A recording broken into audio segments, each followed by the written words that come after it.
Mon frère a avoué qu'il aimait ma copine et qu'ils m'ont trompé ensemble, elle a dit qu'il lui offrait richesse et confort, mais maintenant il me supplie après s'être fait utiliser. Je m'appelle Max, et je pensais avoir une vie plutôt bien maîtrisée, un petit atelier de poterie, une fille que j'adorais, un bonheur simple. Puis mon frère est arrivé, a exhibé un peu d'argent et un titre professionnel sophistiqué, et tout mon monde s'est mis à tourner sur son foutu axe. Tout a commencé, comme c'est souvent le cas, par un rêve. Pas seulement mon rêve, mais notre rêve. Le mien est celui de Chloé.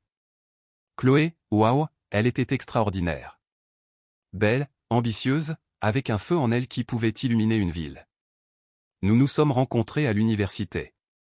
J'étais un étudiant en art débraillé, couvert d'argile, essayant de réussir avec ma poterie. Elle étudiait le commerce, fine comme une lame de rasoir, avec des plans pour conquérir le monde des affaires.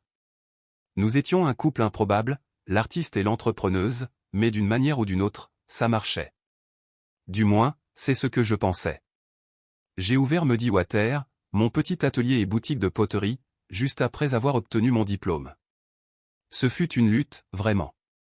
De longues heures, des dîners de nouilles ramen, l'inquiétude constante de payer le loyer.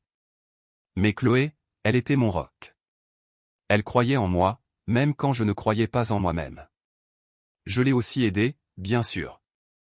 Je l'ai soutenue pendant ces 2 dernières années d'université, j'ai payé ses frais de scolarité, j'ai couvert ses frais de subsistance. Ce n'était pas beaucoup, mais c'était tout ce que j'avais. C'était un investissement dans notre avenir, me disais-je. Après avoir obtenu son diplôme, elle a commencé à m'aider à l'atelier. Elle gérait les comptes, s'occupait du marketing, charmait les clients. Elle était brillante. Les affaires ont prospéré. Nous étions une équipe. Partenaires dans la vie, partenaires dans l'argile. Nous avons parlé d'expansion, d'ouvrir un 2e emplacement, d'une petite maison avec un jardin où nous pourrions cultiver nos propres herbes pour les glaçures. Des rêves simples, oui, mais c'étaient nos rêves. Puis Léo est arrivé. Mon frère aîné, Léo. Léo était. Léo. Le garçon en or. Le charmeur. Celui qui retombait toujours sur ses pieds, peu importe la hauteur de sa chute. Il avait travaillé à l'étranger pendant quelques années, dans un emploi prestigieux dans la finance à Singapour ou à Hong Kong, je ne pouvais jamais suivre. Il appelait de temps en temps, plein d'histoires sur des fêtes extravagantes, des voyages exotiques et des transactions valant plus d'argent que je n'enverrais probablement de toute ma vie. Il était tout ce que je n'étais pas, élégant, sophistiqué, prospère de cette manière ostentatoire et corporative. Nous étions proches, ou aussi proches que 2 frères aux chemins si différents pouvaient l'être. Je l'admirais, d'une certaine manière. Je l'enviais, un peu, si je suis honnête. Il est revenu en ville comme un foutu ouragan, tout en costume coûteux et avec une Rolex qui coûtait probablement plus cher que mon four. Il prenait une pause, disait-il, réévaluait ses options.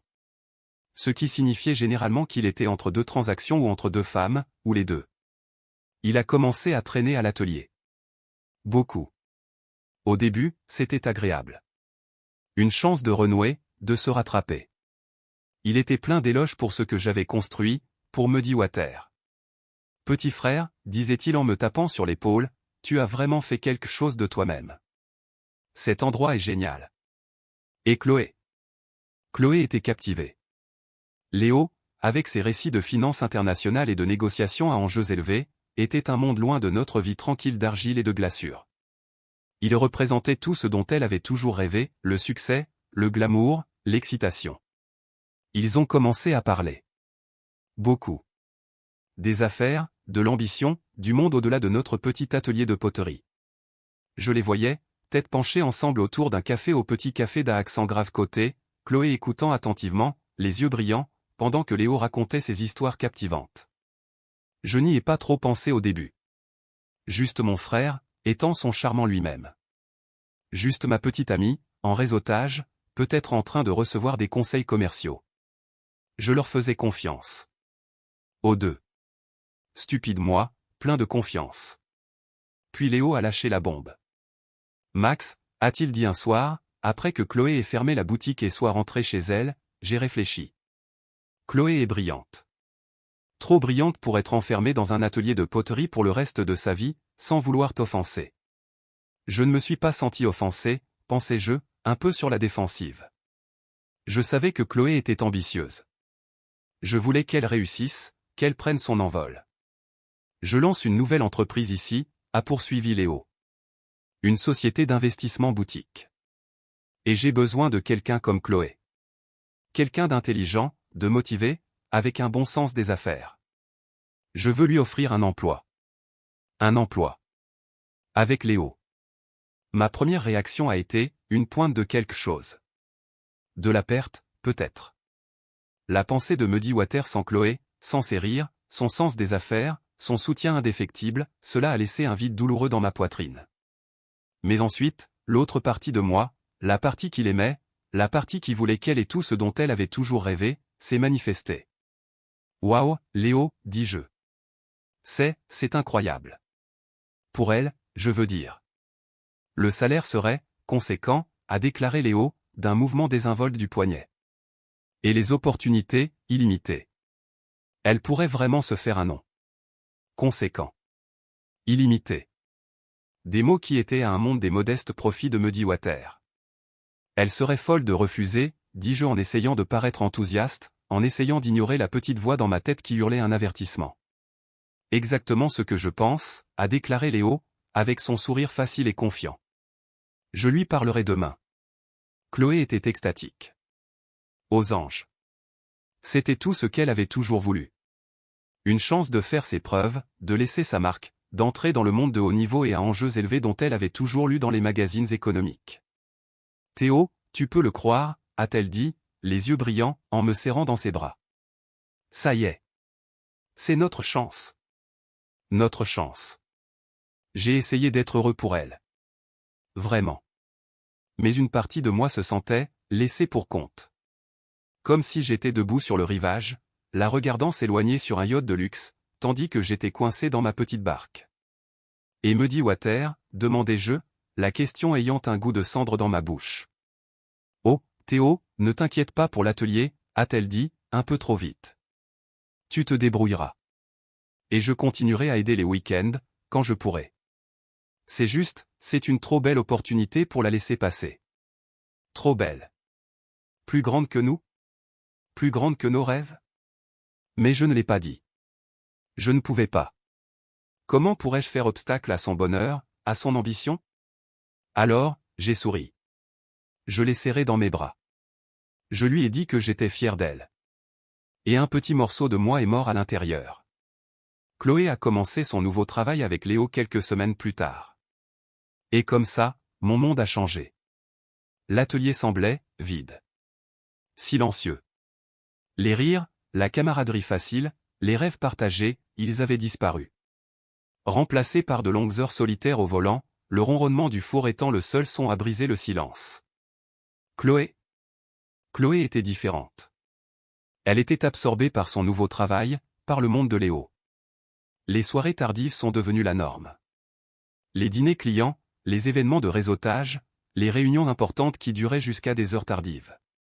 Quand elle était à la maison, ce qui n'était pas souvent le cas, elle était épuisée, préoccupée, son esprit bourdonnant encore de cours boursiers et de portefeuilles d'investissement.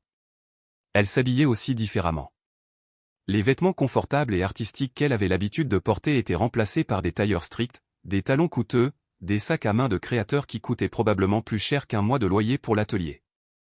Elle était magnifique.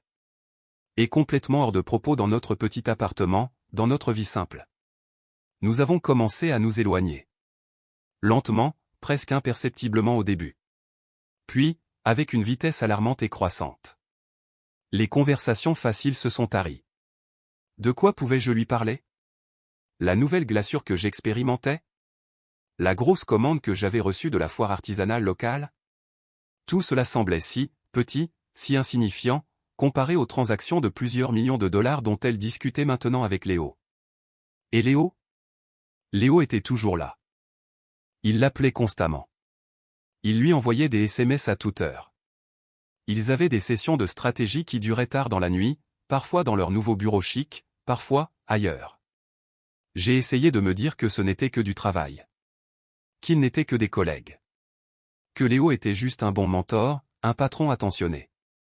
Mais cette petite voix dans ma tête, celle que j'avais essayé si fort d'ignorer, était maintenant un rugissement assourdissant. Quelque chose n'allait pas terriblement mal. Les signes étaient tous là, si seulement j'avais été prêt à les voir. Les appels téléphoniques secrets qu'elle prenait dans l'autre pièce, sa voix basse, son rire un peu trop clair. La façon dont ses yeux s'illuminaient quand le nom de Léo était mentionné, une étincelle que je n'avais pas vue pour moi depuis. Dieu, depuis combien de temps? Les cadeaux coûteux qui ont commencé à apparaître. Un bracelet de tennis en diamant. Un week-end à Napa, un truc de boulot, Théo, tu n'aimerais pas ça. La distance entre nous est devenue un gouffre, un vaste espace vide rempli de mots non dits, de questions non posées et d'une peur lancinante et omniprésente. Je sentais que je la perdais. Non, pas comme si je la perdais. Comme si je l'avais déjà perdue. Et j'étais juste trop effrayé, trop brisé, pour l'admettre. Le point de rupture est survenu un mardi après-midi pluvieux. Je faisais une livraison, une commande personnalisée pour un mariage, un grand et bel ensemble de vaisselle faite à la main. L'adresse était un peu à l'écart, un petit bed and breakfast niché dans les collines surplombant la ville. Alors que je revenais, la pluie tombant à verse, je suis passé devant ce petit restaurant routier, le genre d'endroit avec des cuillères grasses et du café à volonté. Et je les ai vus. La voiture de sport voyante de Léo, garée juste devant. Et à l'intérieur, visible à travers la fenêtre embuée, Léo et Chloé. Assis dans une cabine, tête penchée l'une près de l'autre, en train de rire. Mon cœur s'est arrêté. Je me suis garé, mes mains agrippant le volant si fort que mes jointures étaient blanches. Je ne pouvais plus respirer. Je ne pouvais plus penser. Je regardais, c'est tout. Et puis, je l'ai vu. Léo s'est penché par-dessus la table. Il a dit quelque chose. Chloé a ri, ce rire clair et captivant qui m'était autrefois réservé. Et puis, il l'a embrassé. Pas un rapide baiser amical. C'était un vrai baiser. Un long baiser, persistant, passionné. Le genre de baiser qui ne laisse aucun doute. Le monde s'est incliné. La pluie sur le pare-brise s'est brouillée en une tache insignifiante. Mon barrage soigneusement construit de déni, d'espoir, d'ignorance volontaire, a finalement éclaté. Et tout ce qui restait était la douleur brute, déchirante et insupportable de la trahison. Je ne me souviens pas du trajet de retour à l'atelier. Je ne me souviens pas comment j'ai passé le reste de la journée. J'étais sur pilote automatique, une coquille vide qui faisait les gestes habituels. Chloé est rentrée tard, comme d'habitude. En fredonnant, un peu rouge, ce sourire secret désormais familier sur ses lèvres. « Salut Théo », dit-elle en passant devant moi. Longue journée. Léo et moi avons dû. Je sais, dis-je, ma voix plate, dénuée d'émotion. Elle s'est arrêtée, s'est retournée. Savoir quoi? Je t'ai vu, dis-je. Toi et Léo. Au restaurant. En train de vous embrasser. Les couleurs se sont drainées de son visage. Le sourire a disparu. Pendant une seconde, juste une seconde fugitive, j'ai vu une lueur de panique dans ses yeux. Mais elle a été rapidement remplacée par un calme, une assurance presque provocante. Elle ne l'a pas nié. Elle n'a pas essayé d'expliquer. Elle n'a même pas eu la décence d'avoir honte. Elle a juste soupiré, ce même foutu soupir exaspéré qui était devenu la bande originale de notre relation mourante. Eh bien, dit-elle, sa voix aussi froide que la pluie qui fouettait encore la fenêtre, je suppose qu'il ne sert à rien de faire semblant plus longtemps, n'est-ce pas? Inutile de faire semblant. Notre amour, notre avenir, nos rêves, tout réduit à un semblant. Alors c'est vrai, dis-je, les mots ayant un goût de cendre dans ma bouche. Toi et mon frère. Oui, dit-elle, simplement. Aucune excuse. Aucun remords. Juste un aveu brutal et sans phare. Pourquoi Chloé, ai-je dit en m'étouffant, la douleur étant une plaie ouverte et vive. Pourquoi nous ferais-tu ça? À moi?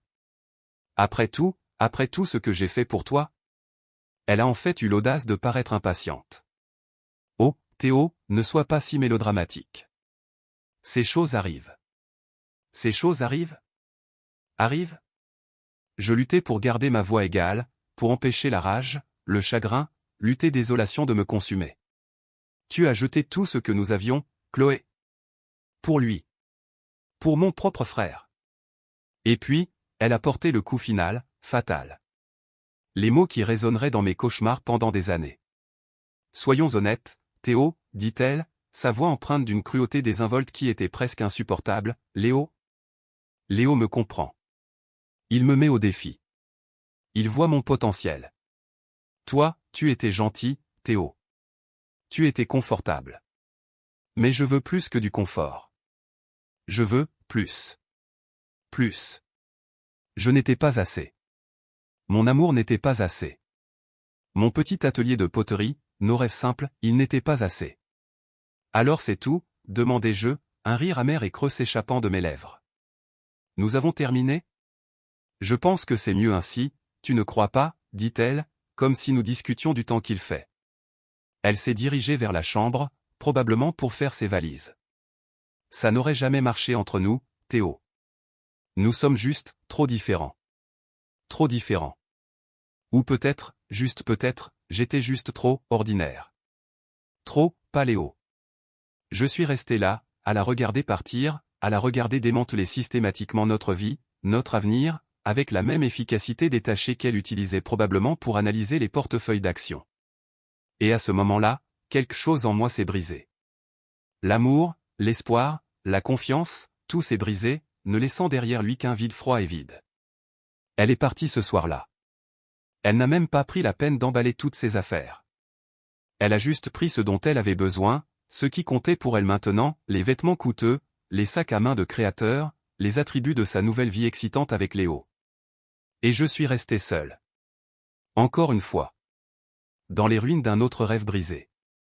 Les suites ont été, un enfer familier. La douleur, la trahison, le vide lancinant, tout était là, un rappel cruel d'une tragédie que je pensais avoir déjà vécue. Je n'ai pas fermé, me dit Water cette fois. Je ne pouvais pas. C'était tout ce qu'il me restait. C'était mon sanctuaire, mon réconfort, le seul endroit où je me sentais, entier. Je me suis plongé dans mon travail. De longues et épuisantes heures au volant, mes mains façonnant l'argile, essayant de façonner mon chagrin, ma colère, ma désolation en quelque chose de tangible. Quelque chose de beau, peut-être. Ou peut-être juste quelque chose pour m'empêcher de m'effondrer complètement. Léo, je l'ai renié. Complètement. J'ai bloqué son numéro, ignoré ses appels, ses SMS, ses pathétiques tentatives d'excuses. Mon frère. Ma propre chair et mon propre sang. Il m'avait trahi de la manière la plus profonde et la plus personnelle imaginable. Il n'y avait pas de retour en arrière possible. Mes parents, ils étaient pris au milieu. Dévastés. Confus. Ils ne comprenaient pas. Comment Léo, leur garçon en or, leur fierté et leur joie, pouvaient-ils faire quelque chose d'aussi cruel? D'aussi déshonorant? Ils ont essayé de faire la médiation, de négocier une sorte de paix. Mais je ne voulais rien entendre. Il est mort pour moi, leur ai-je dit, ma voix froide, dure. Ils le sont tous les deux. C'était une existence solitaire et amère. L'atelier était mon seul compagnon. L'argile, ma seule confidente. Je suis devenu un ermite, un reclus. Versant toute ma douleur, toute ma colère, dans ma poterie. Et étrangement, merveilleusement, quelque chose a commencé à se produire. Mon travail, il a changé. Il s'est approfondi. Il est devenu, plus brut, plus honnête, plus puissant. Le chagrin, la trahison, tout a trouvé son chemin dans l'argile, dans les glaçures, dans les formes que je créais. Les gens ont commencé à le remarquer. Critique. Collectionneur. Galerie. Me dit Water, mon petit atelier de poterie en difficulté, a commencé à attirer l'attention. C'était un étrange et ironique coup du sort.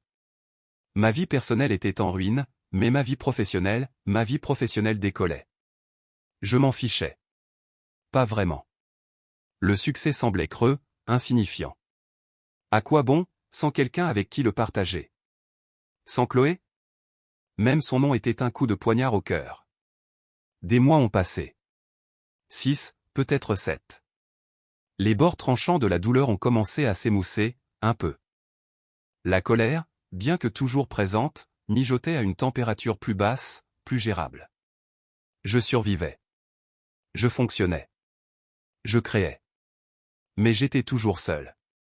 Toujours brisé. Puis, par un après-midi d'automne venteux, la cloche au-dessus de la porte de l'atelier a tinté. Je n'ai pas levé les yeux de mon tour, j'ai juste crié, je suis à vous dans une minute. Cette voix. Mon sang s'est glacé. Mon cœur a bondi dans ma gorge. Pas Chloé. Léo. J'ai gelé, mes mains encore glissantes d'argile. Lentement, j'ai levé les yeux. Et il était là. Mon frère. Mais pas le Léo dont je me souvenais. Pas le financier élégant, sûr de lui et ambitieux. Pas l'amant suffisant et triomphant qui avait volé ma petite amie. Ce Léo était une épave. Son costume coûteux était froissé, taché. Ses cheveux étaient ébouriffés, ses yeux injectés de sang, hantés. Il avait l'air, vaincu. Brisé. L'ironie ne m'a pas échappé. Il se tenait juste là, près de la porte, le vent tourbillonnant autour de lui, ressemblant à un chien errant pris dans une tempête. Mon premier réflexe a été de lui dire de foutre le camp. De lui claquer la porte au nez. Mais, c'était mon frère. Et il avait l'air, pathétique. J'ai soupiré, un long soupir las qui semblait porter le poids du monde. « Que veux-tu, Léo » demandai-je, ma voix plate, dénuée d'émotion. Il tressaillit, comme si mes mots étaient un coup physique. « Max, j'ai besoin de te parler, dit-il, sa voix un murmure rauque. « S'il te plaît. » C'est important. Je voulais dire non. Je voulais lui dire d'aller se faire foutre. Mais, je ne pouvais pas. Qu'il soit maudit. Maudit soit mon stupide cœur indulgent. D'accord Léo, dis-je en m'essuyant les mains sur un chiffon. Parle. Il est entré en trébuchant dans l'atelier, regardant autour de lui les étagères remplies de mes poteries, le four rougeoyant doucement dans le coin, la vie que j'avais réussi tant bien que mal à construire à partir des cendres de celle qu'il avait contribué à détruire. Il avait l'air, perdu. C'est Chloé, dit-il finalement, sa voix se brisant. Mon cœur a fait un drôle de petit sursaut. Chloé. Même après tout, son nom avait encore le pouvoir de me blesser. Quoi à son sujet, demandai-je en essayant de garder ma voix égale. Il s'est affalé sur un tabouret, enfouissant son visage dans ses mains. Ses épaules ont commencé à trembler. Et puis, l'histoire est sortie. Un conte sordide et prévisible d'ambition, de cupidité et d'une chute spectaculaire. Chloé, il s'est avéré, ne se contentait pas d'être la partenaire de Léo dans une société d'investissement boutique. Elle voulait plus. Elle a toujours voulu plus. Elle avait visé plus haut. Sur le patron de Léo. Un homme nommé Julien Thorne. Plus âgé, plus riche, encore plus puissant que Léo. Le genre d'homme qui pouvait lui donner le monde, ou du moins, le genre de monde dont elle rêvait. Et Chloé, avec sa beauté, son ambition, sa détermination impitoyable, l'avait poursuivi. Elle avait utilisé Léo. Utilisé ses relations, ses connaissances, son affection pour elle. L'a utilisé comme un tremplin pour arriver à Thorne. Et une fois qu'elle a eu Thorne en vue, une fois qu'elle l'a charmé, séduit, convaincue qu'elle était la prochaine grande star, l'atout indispensable dont son empire avait besoin, elle a largué Léo. Comme ça. Sans un regard en arrière. Sans un mot d'excuse. Elle l'avait manipulé, tout comme elle m'avait manipulé. Léo, mon frère arrogant, sûr de lui et conquérant du monde, s'était fait avoir par la même femme qui avait brisé ma vie. Il était dévasté. Humilié. Ruiné. Thorne, apparemment, n'avait pas bien pris l'implication de Léo avec Chloé. Il avait vu Léo non pas comme un employé précieux, mais comme un rival, un tremplin que Chloé avait utilisé. Et Thorne n'était pas un homme qui tolérait les rivaux, ou qu'on se moque de lui. Léo avait perdu son emploi. Sa réputation était en lambeaux. Ses opportunités illimitées s'étaient évaporées comme de la fumée. Il était, en un mot, ruiné. Il était assis là, dans mon petit atelier de poterie, un homme brisé, sanglotant son histoire, sa honte, ses regrets. Et moi, j'écoutais. Et je ressentais, rien. Non, ce n'est pas vrai. Je ressentais, une étrange pitié détachée. Un sentiment las d'inévitabilité. Le karma est une salope, n'est-ce pas? Quand il a finalement terminé, quand ses sanglots se sont apaisés en respiration saccadée et octante, il a levé les yeux vers moi, ses yeux rouges et suppliants. Max, je suis tellement désolé, murmura-t-il. Pour tout. Pour Chloé. Pour ce que je t'ai fait. J'étais un imbécile. Un imbécile aveugle et arrogant. Désolé. Le mot flottait dans l'air entre nous, lourd, chargé d'années de douleur, de trahison. Oui, Léo, dis-je, ma voix douce. Tu l'étais. Je ne lui ai pas offert mon pardon. Je ne lui ai pas offert de réconfort. Que pouvais-je dire? Mais, je ne l'ai pas mis à la porte non plus. C'était mon frère. Et il était, brisé. Nous sommes restés assis là en silence pendant longtemps, le seul son étant le doux ronronnement du four, le doux crépitement de la pluie contre la fenêtre. Deux frères, séparés par la trahison, unis, d'une manière étrange et tordue, par l'ambition de la même femme, l'impitoyabilité de la même femme. Qu'est-ce que tu vas faire maintenant? Demandai-je finalement. Il haussa les épaules, un geste de désolation totale. Je ne sais pas recommencer, je suppose. Si je peux. Recommencer. Je connaissais un peu ça. Écoute, Léo, dis-je en me levant, il est tard. Et il pleut des cordes. Tu peux dormir sur le canapé à l'arrière, si tu veux. Juste pour ce soir. Il leva les yeux vers moi, les yeux grands ouverts, avec un mélange de surprise et d'un espoir naissant et fragile. Tu es sérieux, Max? Oui, dis-je d'un ton bourru. Je suis sérieux. Mais juste pour ce soir. Et ne t'attends pas à ce qu'on se tresse les cheveux et qu'on chante Quimbaya, d'accord? Un sourire aqueux et reconnaissant toucha ses lèvres. D'accord, Max. Merci. Merci. Étrange, comme ces deux petits mots pouvaient avoir autant de poids, autant d'histoire. Léo est resté quelques jours. Nous n'avons pas beaucoup parlé. Pas de Chloé. Pas du passé. Nous, coexistions, c'est tout. Dans le petit espace tranquille de mon atelier. Il a un peu aidé. Il a balayé le sol. Il a porté des boîtes. Il était maladroit, gauche, hors de son élément. Mais il a essayé. Et lentement, très lentement, quelque chose a commencé à changer entre nous. La colère, l'amertume, c'était toujours là. Mais c'était, moins. C'était peut-être de le voir si brisé, si humilié. C'était peut-être l'expérience partagée de la trahison de Chloé. Ou peut-être, juste peut-être, c'était le lien obstiné et inexplicable de la fraternité, un lien que même les trahisons les plus profondes ne pouvaient pas complètement rompre. Un soir, après avoir fermé la boutique, nous étions assis à l'arrière, partageant une pizza bon marché et quelques bières. Tu sais, Max, a dit Léo en regardant sa bière, tes trucs, ils sont vraiment bons. Je veux dire, vraiment bons. Je n'ai jamais vraiment apprécié ça avant. J'ai juste haussé les épaules. C'est ce que je fais. Non, dit-il en levant les yeux vers moi, ses yeux étonnamment sincères. C'est plus que ça. C'est beau. Honnête. Tu as un don, Max. Un don. Venant de Léo, l'homme qui avait toujours été le plus doué, celui qui avait réussi, celui qui avait le monde à ses pieds, cela signifiait quelque chose. Merci Léo, dis-je doucement. Et à ce moment-là, quelque chose a changé. Une petite fissure est apparue dans le mur que j'avais construit autour de mon cœur. Une trêve fragile et hésitante. Léo est parti quelques jours plus tard. Il a trouvé une chambre bon marché dans une pension de l'autre côté de la ville, un emploi subalterne de plongeur dans un restaurant. Loin du monde prestigieux de la finance internationale. Mais il essayait. Nous avons recommencé à nous parler. Occasionnellement. Prudemment. Pas comme avant. La camaraderie facile, la confiance aveugle, tout cela avait disparu. Probablement pour toujours. Mais, nous étions frères. Et peut-être, juste peut-être, que cela suffisait. Et Chloé? J'ai entendu dire, comme on le fait, que son aventure avec Julian Thorne n'a pas duré longtemps. Thorne, il s'est avéré, n'était pas seulement un prédateur, il était un manipulateur.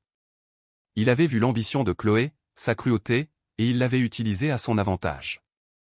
Il avait fait miroiter la promesse du pouvoir, de l'influence, d'un partenariat, et elle l'avait accepté, faisant docilement ce qu'il lui demandait, marchant sur tous ceux qui se mettaient en travers de son chemin. Mais Thorne était un homme qui accordait une grande importance à la loyauté. Et Chloé? Chloé avait prouvé que sa seule loyauté était envers elle-même. Une fois qu'il avait obtenu ce qu'il voulait d'elle, ses relations, ses idées, sa volonté de jouer les méchantes filles, il l'avait larguée. Tout comme elle avait largué Léo. Tout comme elle m'avait largué. Elle s'est retrouvée sans rien. Pas de travail. Pas d'argent. Pas de puissant bienfaiteur. Juste une série de ponts brûlés et une réputation de manipulatrice, de croqueuse de diamants, de femme qui ne reculerait devant rien pour obtenir ce qu'elle voulait. Aux dernières nouvelles, elle travaillait comme serveuse dans un restaurant miteux, le genre d'endroit qu'elle avait l'habitude de mépriser. Ses vêtements de créateur avaient disparu, remplacés par un uniforme bon marché et mal ajusté. Ses rêves de conquérir le monde des affaires, d'une vie de glamour et de luxe, étaient réduits à néant. Le karma, comme on dit, est une salope patiente, et souvent ironique. Est-ce que je suis désolé pour elle? Non, pas vraiment. Elle a fait ses choix. Elle a semé ses graines d'ambition et de trahison. Et elle a récolté la moisson amère. Est-ce que je lui souhaite du mal? Non, je ne pense plus beaucoup à elle. Elle est un fantôme d'un passé que j'ai laissé derrière moi. Une douloureuse leçon apprise. Une cicatrice qui s'est estompée, même si elle ne disparaîtra jamais complètement. Ma vie est belle maintenant. Me dit Water est florissant. Plus que florissant. C'est devenu quelque chose. Un témoignage de résilience, de passion, du pouvoir guérisseur de l'art. Je ne suis plus seul. J'ai rencontré quelqu'un. Sarah. C'est une écrivaine, calme, introspective, avec une âme douce et un sens de l'humour malicieux. Elle aime ma poterie. Elle m'aime. Pour qui je suis. Pas pour ce que je peux lui donner, pas pour qui je pourrais devenir. Juste, moi. Nous construisons une vie ensemble. Une vie simple. Une belle vie. Pleine d'amour, de rire et du rythme calme et régulier du tour de potier. Et Léo? Nous, y travaillons encore. C'est un processus lent. Reconstruire la confiance, combler le gouffre de la trahison, cela prend du temps. Mais nous parlons. Nous essayons. Il est différent maintenant. Humilié. Plus calme. Il travaille dur, essayant de remettre sa vie sur les rails. Il vient même à l'atelier parfois, m'aide, ses costumes coûteux remplacés par des jeans éclaboussés d'argile. Nous ne sommes plus les frères que nous étions autrefois. Nous ne le serons plus jamais. Il s'est passé trop de choses. Trop de choses ont été brisées.